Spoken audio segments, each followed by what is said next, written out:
Pak Presiden, menusayang ke bangsa. Baik numpah anak bangsa dengan virus corona.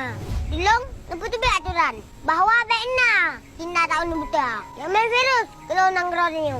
Jadi harusnya aturan. Hanya di taman Cina kena unang geroniu. Apapun alasan dia. Dan apabila perlu, yang kena suah tahu saya. Notijik Pak Jokowi, yang notijik Rono, dia sebaca mentang Presiden. Keban, tijik. Jangan baca mentang Presiden. Kucak kanan. Bapak nak nak buka aturan. Nak kena tahun, dia letak mang kena undang Malaysia.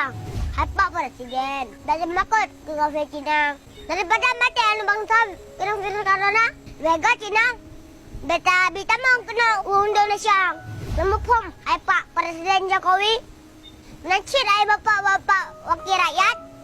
Cipika saat benar undang-undang. Yang larang Cina, tamang undang-undang tayo. Bel-belak, bapak dewan yang dari Aceh.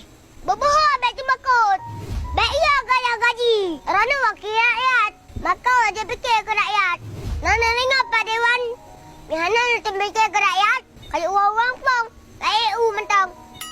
Baik dengar yang kantor baju gaji betul. Nana dengar yang pasal bocah. Kemayang-mayang.